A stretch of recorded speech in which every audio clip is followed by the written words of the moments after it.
एक शैलपुत्री वंदे वांछित लाभाय चंद्रार्धकृत शेखरा वृषारूढ़ा शूलधरा शैलपुत्री यशस्विनी। माँ दुर्गा अपने पहले स्वरूप में शैलपुत्री के नाम से जानी जाती हैं। पर्वतराज हिमालय के यहाँ पुत्री के रूप में उत्पन्न होने के कारण इनका यह शैलपुत्री नाम पड़ा था। वृषभस्थिता इन माताजी के दाहिने हाथ में त्रिशूल और बाएं हाथ में कमल पुष्प सुशोभित है। यही नव दुर्गाओं में प्रथम दुर्गा हैं। अपने पूर्वजन्म में ये प्रजापति दक्ष की कन्या के रूप में उत्पन्न हुई थीं। तब इनका नाम सती था। इनका विवाह भगवान शंकर जी से हुआ था। एक बार प्रजापति दक्ष ने एक बहुत बड़ा यज्ञ किया। इसमें उन्होंने सारे देवताओं को अपना अपना यज्ञ भाग प्राप्त करने के लिए निमंत्रित किया, किंतु शंकर जी को उन्होंने इस यज्ञ में निमंत्रित नहीं किया। सती ने जब सुना कि हमारे पिता एक अत्यंत विशाल यज्ञ का अनुष्ठान कर रहे हैं, तब वहां जाने के लिए उनका मन विकल हो उठा। अपनी यह इच्छा उन्होंने शंकर जी को बताई। सारी बातों पर विचार करने के बाद उन्होंने कहा, प्रजापति दक्ष किसी कारणवश हमसे रुष्ट हैं। अपने यज्ञ में उन्होंने सारे देवताओं को निमंत्रित किया है। उनके यज्ञ भाग भी उन्हें समर्पित किए हैं, किंतु हमें जानबूझकर नहीं बुलाया है। कोई सूचना तक नहीं भेजी है। ऐसी स्थिति में तुम्हारा वहां जाना किसी प्रकार भी श्रेयस्कर नहीं होगा। शंकर जी के इस उपदेश से सती का प्रबोध नहीं हुआ। पिता का यज्ञ देखने, वहां जाकर माता और बहनों से मिलने की उनकी व्यग्रता किसी प्रकार भी कम न हो सकी। उनका प्रबल आग्रह देखकर भगवान शंकर जी ने उन्हें वहां जाने की अनुमति दे दी। सती ने पिता के घर पहुंचकर देखा कि कोई भी उनसे आदर और प्रेम के साथ बातचीत नहीं कर रहा है। सारे लोग मुंह फेरे हुए हैं। केवल उनकी माता ने स्नेह से उन्हें गले लगाया। बहनों की बातों में व्यंग्य और उपहास के भाव भरे हुए थे। परिजनों के इस व्यवहार से उनके मन को बहुत क्लेश पहुंचा। उन्होंने यह भी देखा कि वहां चतुर्दिक भगवान शंकर जी के प्रति तिरस्कार का भाव भरा हुआ है। दक्ष ने उनके प्रति कुछ अपमानजनक वचन भी कहे। यह सब देखकर सती का हृदय क्षोभ, ग्लानि और क्रोध से संतप्त हो उठा। उन्होंने सोचा, भगवान शंकर जी की बात न मान, यहां आकर मैंने बहुत बड़ी गलती की है। वह अपने पति भगवान शंकर के इस अपमान को सह न सकीं। उन्होंने अपने उस रूप को तत्क्षण वहीं योगाग्नि द्वारा जलाकर भस्म कर दिया। वज्रपात के समान इस दारुण दुखद घटना को सुनकर शंकर जी ने क्रुद्ध हो अपने गणों को भेजकर दक्ष के उस यज्ञ का पूर्णत विध्वंस करा दिया। सती ने योगाग्नि द्वारा अपने शरीर को भस्म कर अगले जन्म में शैलराज हिमालय की पुत्री के रूप में जन्म लिया। इस बार वह शैलपुत्री नाम से विख्यात हुई। पार्वती, हेमवती भी उन्हीं के नाम हैं। उपनिषद की एक कथा के अनुसार इन्हीं ने हेमवती स्वरूप से देवताओं का गर्वभंजन किया था। शैलपुत्री देवी का विवाह भी शंकर जी से ही हुआ। पूर्वजन्म की भांति इस जन्म में भी वह शिवजी की अर्धांगिनी बनी। नव दुर्गाओं में प्रथम शैलपुत्री दुर्गा का महत्व और शक्तियां अनंत हैं। नवरात्र पूजन में प्रथम दिवस इन्हीं की पूजा और उपासना की जाती है। इस प्रथम दिन की उपासना में योगी अपने मन को मूलाधार चक्र में स्थित करते हैं। यहीं से उनकी योग साधना का प्रारंभ होता है। 2 ब्रह्मचारिणी दधाना कर पद्माभ्याम क्षमालाकमंडलु देवी प्रसीदतु मयि ब्रह्मचारिण्यनुत्तमा। माँ दुर्गा की नव शक्तियों का दूसरा स्वरूप ब्रह्मचारिणी का है। यहाँ ब्रह्मा शब्द का अर्थ तपस्या है। ब्रह्मचारिणी अर्थात तप की चारिणी, तप का आचरण करने वाली। कहा भी है, वेदस्तत्वं तपो ब्रह्मा, वेद तत्व और तप ब्रह्मा शब्द के अर्थ हैं। ब्रह्मचारिणी देवी का स्वरूप पूर्ण ज्योतिर्मय एवं अत्यंत भव्य है। इनके दाहिने हाथ में जप की माला एवं बाएं हाथ में कमंडलू रहता है। अपने पूर्वजन्म में जब ये हिमालय के घर पुत्री रूप में उत्पन्न हुई थीं, तब नारद के उपदेश से इन्होंने भगवान शंकर जी को पति रूप में प्राप्त करने के लिए अत्यंत कठिन तपस्या की थी। इसी दुष्कर तपस्या के कारण इन्हें तपश्चारिणी अर्थात ब्रह्मचारिणी नाम से अभिहित किया गया। 1000 वर्ष उन्होंने केवल फलमूल खाकर व्यतीत किए थे। 100 वर्षों तक केवल शाक पर निर्वाह किया था। कुछ दिनों तक कठिन उपवास रखते हुए खुले आकाश के नीचे वर्षा और धूप के भयानक कष्ट सहे। इस कठिन तपश्चर्या के पश्चात 3000 वर्षों तक केवल जमीन पर टूटकर गिरे हुए बेलपत्रों को खाकर वह अहर्निश भगवान शंकर की आराधना करती रहीं। इसके बाद उन्होंने सूखे बेलपत्रों को भी खाना छोड़ दिया। कई हजार वर्षों तक वह निर्जल और निराहार तपस्या करती रहीं। पत्तों पर्ण को भी खाना छोड़ देने के कारण उनका एक नाम अन्नपूर्णा भी पड़ गया। कई हजार वर्षों की इस कठिन तपस्या के कारण ब्रह्मचारिणी देवी का वह पूर्वजन्म का शरीर एकदम क्षीण हो उठा। वह अत्यंत ही कृशकाय हो गई थीं। उनकी यह दशा देखकर उनकी माता मेना अत्यंत दुखित हो उठीं। उन्होंने उन्हें उस कठिन तपस्या से विरत करने के लिए आवाज दी, उमा, अरे नहीं तो नहीं। तब से देवी ब्रह्मचारिणी का पूर्वजन्म का एक नाम उमा भी पड़ गया था। उनकी इस तपस्या से तीनों लोकों में हाहाकार मच गया। देवता, ऋषि, सिद्धगण, मुनि सभी ब्रह्मचारिणी देवी की इस तपस्या को अभूतपूर्व पुण्यकृत्य बताते हुए उनकी सराहना करने लगे। अंत में पितामह ब्रह्मा जी ने आकाशवाणी के द्वारा उन्हें संबोधित करते हुए प्रसन्न स्वरों में कहा, थे देवी, आज तक किसी ने ऐसी कठोर तपस्या नहीं की थी। ऐसी तपस्या तुम ही से संभव थी। तुम्हारे इस अलौकिक कृत्य की चतुर्दिक सराहना हो रही है। तुम्हारी मनोकामना सर्वतोभावेन परिपूर्ण होगी। भगवान चंद्रमौली शिवजी तुम्हें पति रूप में प्राप्त होंगे। अब तुम तपस्या से विरत होकर घर लौट जाओ। शीघ्र ही तुम्हारे पिता तुम्हें बुलाने आ रहे हैं। मां दुर्गा जी का यह दूसरा स्वरूप भक्तों और सिद्धों को अनंत फल देने वाला है। इनकी उपासना से मनुष्य में तप, त्याग, वैराग्य, सदाचार, संयम की वृद्धि होती है। जीवन के कठिन संघर्षों में भी उसका मन कर्तव्यपथ से विचलित नहीं होता। मां ब्रह्मचारिणी देवी की कृपा से उसे सर्वत्र सिद्धि और विजय की प्राप्ति होती है। दुर्गा पूजा के दूसरे दिन इन्हीं के स्वरूप की उपासना की जाती है। इस दिन साधक का मन स्वाधिष्ठान चक्र में स्थित होता है। इस चक्र में अवस्थित मन वाला योगी उनकी कृपा और भक्ति प्राप्त करता है। 3 चंद्र घंटा पिंडज प्रवरारूढ़ा चंडकोपास्त्र कैर्युता प्रसादं तनुते मह्यं चंद्र घंटेति विश्रुता। मां दुर्गा जी की तीसरी शक्ति का नाम चंद्र घंटा है। नवरात्रि उपासना में तीसरे दिन इन्हीं के विग्रह का पूजन आराधन किया जाता है। इनका यह स्वरूप परम शांतिदायक और कल्याणकारी है। इनके मस्तक में घंटे के आकार का अर्धचंद्र है। इसी कारण से इन्हें चंद्र घंटा देवी कहा जाता है। इनके शरीर का रंग स्वर्ण के समान चमकीला है। इनके 10 हाथ हैं। इनके 10 हाथों में खड्ग आदि शस्त्र तथा बाण आदि अस्त्र विभूषित हैं। इनका वाहन सिंह है। इनकी मुद्रा युद्ध के लिए उद्यत रहने की होती है। इनके घंटे की सी भयानक चंडध्वनि से अत्याचारी दानव दैत्य राक्षस सदैव प्रकंपित रहते हैं। नवरात्र की दुर्गा उपासना में तीसरे दिन की पूजा का अत्यधिक महत्व है। इस दिन साधक का मन मणिपुर चक्र में प्रविष्ट होता है। मां चंद्रघंटा की कृपा से उसे अलौकिक वस्तुओं के दर्शन होते हैं। दिव्य सुगंधियों का अनुभव होता है तथा विविध प्रकार की दिव्य ध्वनियां सुनाई देती हैं। ये क्षण साधक के लिए अत्यंत सावधान रहने के होते हैं।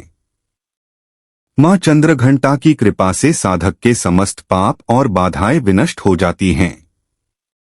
इनकी आराधना सदैव फलदायी है।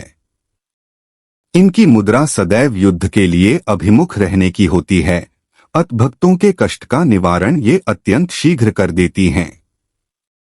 इनका वाहन सिंह है, अत इनका उपासक सिंह की तरह पराक्रमी और निर्भय हो जाता है। इनके घंटे की ध्वनि सदा अपने भक्तों की प्रेत बाधादि से रक्षा करती रहती है। इनका ध्यान करते ही शरणागत की रक्षा के लिए इस घंटे की ध्वनि निनादित हो उठती है। दुष्टों का दमन और विनाश करने में सदैव तत्पर रहने के बाद भी इनका स्वरूप दर्शक और आराधक के लिए अत्यंत सौम्यता एवं शांति से परिपूर्ण रहता है। इनकी आराधना से प्राप्त होने वाला एक बहुत बड़ा सद्गुण यह भी है कि साधक में वीरता निर्भयता के साथ ही सौम्यता एवं विनम्रता का भी विकास होता है। उसके मुख, नेत्र तथा संपूर्ण काया में कांति गुण की वृद्धि होती है। स्वर में दिव्य अलौकिक माधुर्य का समावेश हो जाता है। मां चंद्रघंटा के भक्त और उपासक जहां भी जाते हैं, लोग उन्हें देखकर शांति और सुख का अनुभव करते हैं। ऐसे साधक के शरीर से दिव्य प्रकाशयुक्त परमाणुओं का अदृश्य विकिरण होता रहता है। यह दिव्य क्रिया साधारण चक्षुओं से दिखलाई नहीं देती, किंतु साधक और उसके संपर्क में आने वाले लोग इस बात का अनुभव भली भांति करते रहते हैं। हमें चाहिए कि अपने मन, वचन, कर्म एवं काया को विहित विधि विधान के अनुसार पूर्णत परिशुद्ध एवं पवित्र करके मां चंद्रघंटा के शरणागत होकर उनकी उपासना आराधना में तत्पर हों। उनकी उपासना से हम समस्त सांसारिक कष्टों से विमुक्त होकर सहज ही परमपद के अधिकारी बन सकते हैं। हमें निरंतर उनके पवित्र विग्रह को ध्यान में रखते हुए साधना की ओर अग्रसर होने का प्रयत्न करना चाहिए। उनका ध्यान हमारे इहलोक और परलोक दोनों के लिए परम कल्याणकारी और सद्गति को देने वाला है। 4. कूष्मांडा सुरा संपूर्ण कलशण रुधिराप्लुतमेव च दधाना हस्तपद्माभ्या कूष्मांडा शुभदास्तु में। मां दुर्गा जी के चौथे स्वरूप का नाम कूष्मांडा है। अपनी मंद हल्की हंसी द्वारा अंड अर्थात ब्रह्मांड को उत्पन्न करने के कारण इन्हें कूष्मांडा देवी के नाम से अभिहित किया गया है।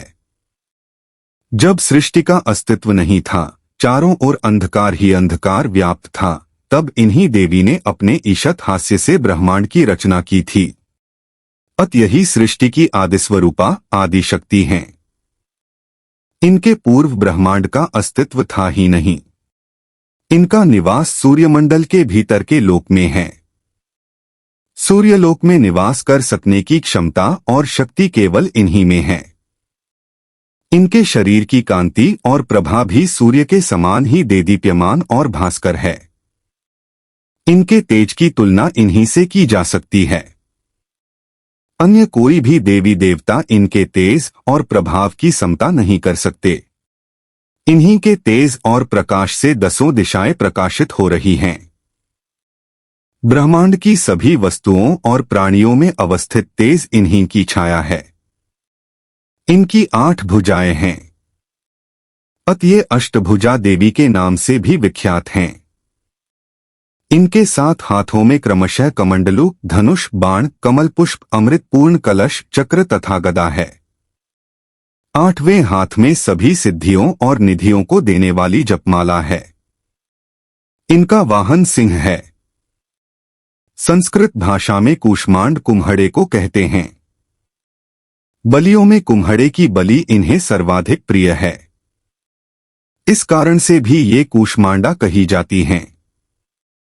नवरात्र पूजन के चौथे दिन कूष्मांडा देवी के स्वरूप की ही उपासना की जाती है। इस दिन साधक का मन अनाहत चक्र में अवस्थित होता है। अत इस दिन उसे अत्यंत पवित्र और अचंचल मन से कूष्मांडा देवी के स्वरूप को ध्यान में रखकर पूजा उपासना के कार्य में लगना चाहिए। मां कूष्मांडा की उपासना से भक्तों के समस्त रोग शोक विनष्ट हो जाते हैं। इनकी भक्ति से आयु, यश, बल और आरोग्य की वृद्धि होती है। मां कूष्मांडा अत्यल्प सेवा और भक्ति से भी प्रसन्न होने वाली हैं। यदि मनुष्य सच्चे हृदय से इनका शरणागत बन जाए तो फिर उसे अत्यंत सुगमता से परम पद की प्राप्ति हो सकती है। हमें चाहिए कि हम शास्त्रों पुराणों में वर्णित विधि विधान के अनुसार मां दुर्गा की उपासना और भक्ति के मार्ग पर अहर्निश अग्रसर हों। मां के भक्ति मार्ग पर कुछ ही कदम आगे बढ़ने पर भक्त साधक को उनकी कृपा का सूक्ष्म अनुभव होने लगता है। यह दुख स्वरूप संसार उसके लिए अत्यंत सुखद और सुगम बन जाता है। मां की उपासना मनुष्य को सहज भाव से भवसागर से पार उतारने के लिए सर्वाधिक सुगम और श्रेयस्कर मार्ग है। मां कूष्मांडा की उपासना मनुष्य को आधियों व्याधियों से सर्वथा विमुक्त करके उसे सुख, समृद्धि और उन्नति की ओर ले जाने वाली है। अपनी लौकिक पारलौकिक उन्नति चाहने वालों को इनकी उपासना में सदैव तत्पर रहना चाहिए। 5 स्कंदमाता। सिंहासनगता नित्य पद्माश्रित करद्वया। शुभदास्तु सदा देवी स्कंदमाता यशस्विनी।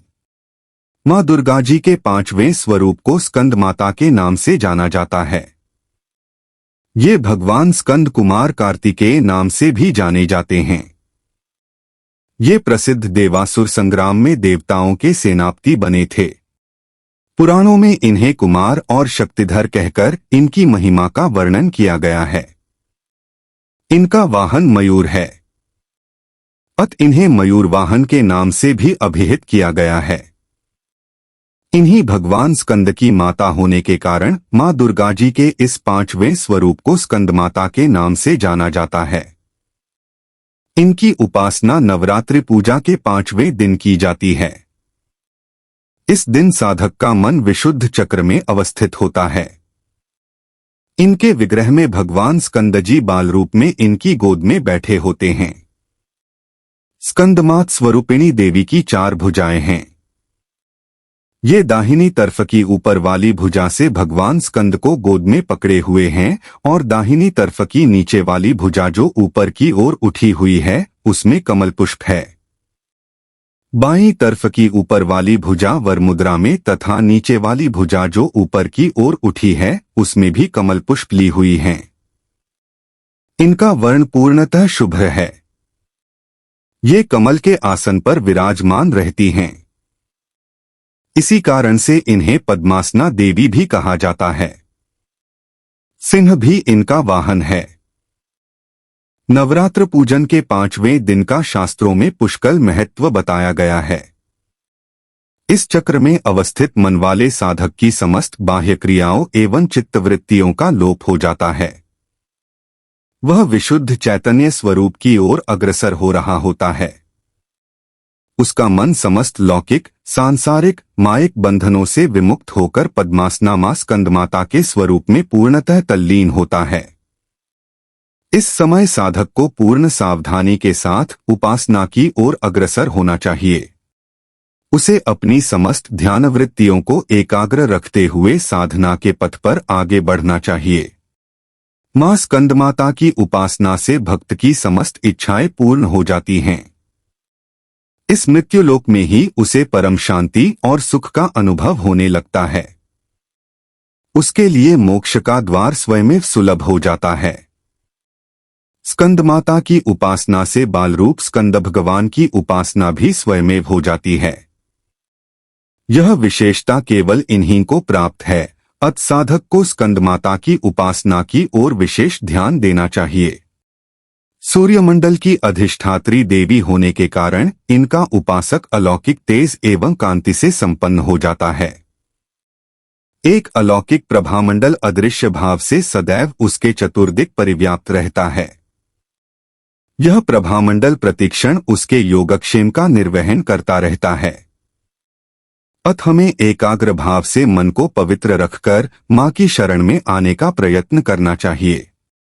इस घोर भवसागर के दुखों से मुक्ति पाकर मोक्ष का मार्ग सुलभ बनाने का इससे उत्तम उपाय दूसरा नहीं है। 6 कात्यायनी। चंद्रहा सोज्ज्वलकरा शार्दूलवर वाहना। कात्यायनी शुभं दद्यात् देवी दानवहातिनी। मां दुर्गा के 6वें स्वरूप का नाम कात्यायनी है। इनका कात्यायनी नाम पड़ने की कथा इस प्रकार है। कत नामक एक प्रसिद्ध महर्षि थे। उनके पुत्र ऋषि कात्य हुए। इन्हीं कात्य के गोत्र में विश्व प्रसिद्ध महर्षि कात्यायन उत्पन्न हुए थे। इन्होंने भगवती पराम्बा की उपासना करते हुए बहुत वर्षों तक बड़ी कठिन तपस्या की थी। उनकी इच्छा थी कि मां भगवती उनके घर पुत्री के रूप में जन्म लें। मां भगवती ने उनकी यह प्रार्थना स्वीकार कर ली थी। कुछ काल पश्चात जब दानव महिषासुर का अत्याचार पृथ्वी पर बहुत बढ़ गया, तब भगवान ब्रह्मा, विष्णु, महेश तीनों ने अपने अपने तेज का अंश देकर महिषासुर के विनाश के लिए एक देवी को उत्पन्न किया। महर्षि कात्यायन ने सर्वप्रथम इनकी पूजा की। इसी कारण से यह कात्यायनी कहलाईं। ऐसी भी कथा मिलती है कि ये महर्षि कात्यायन के यहाँ पुत्री रूप से उत्पन्न भी हुई थीं।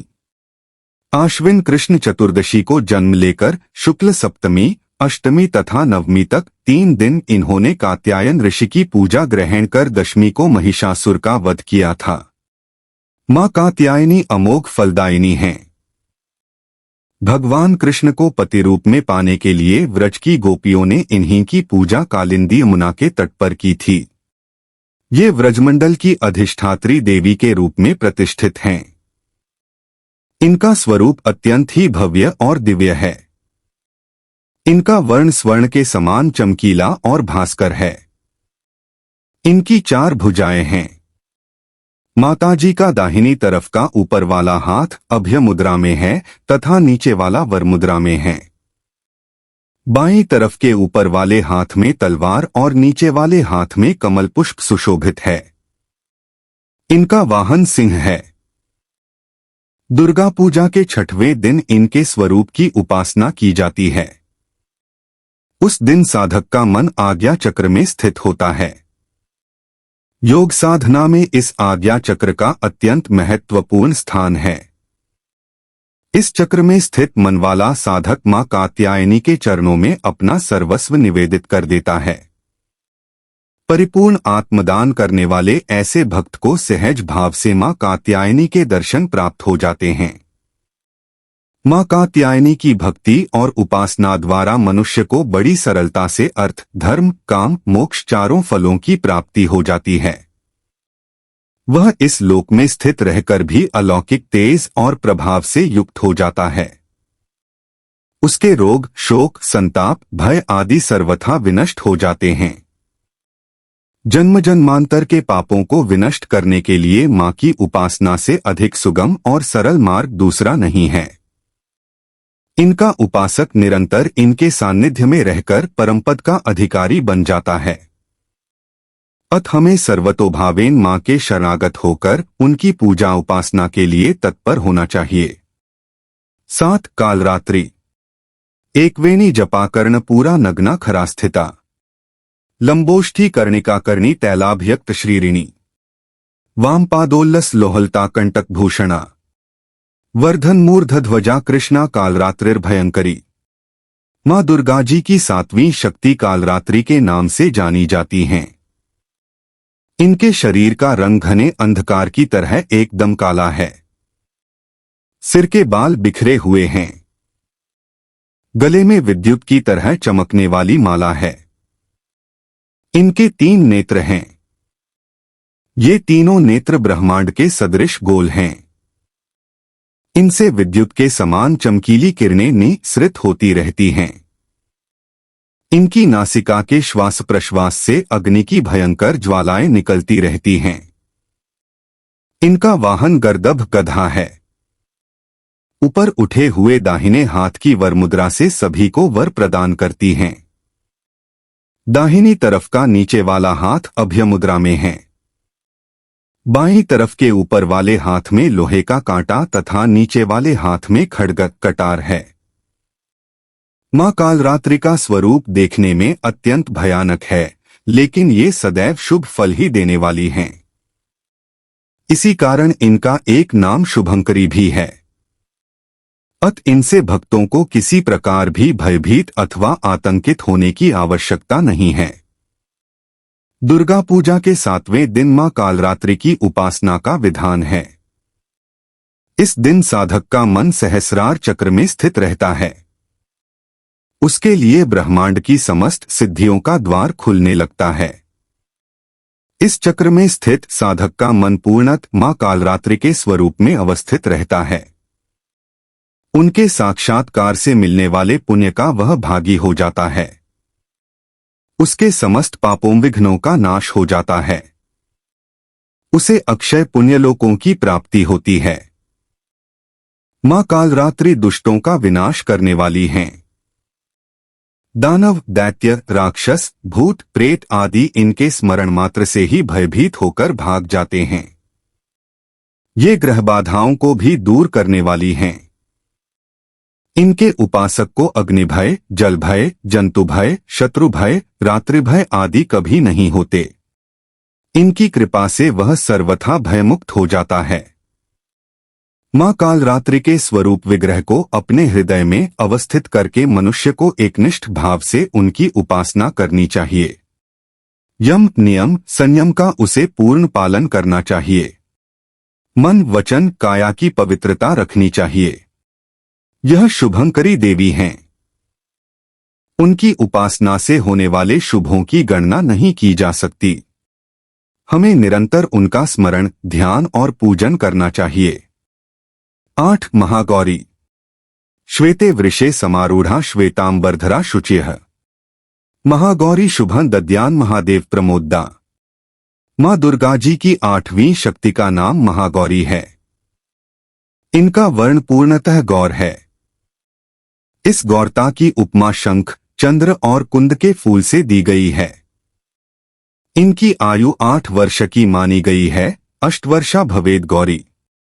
इनके समस्त वस्त्र एवं आभूषण आदि भी श्वेत हैं। इनकी 4 भुजाएं हैं। इनका वाहन वृषभ है। इनके ऊपर के दाहिने हाथ में अभय मुद्रा और नीचे वाले दाहिने हाथ में त्रिशूल है।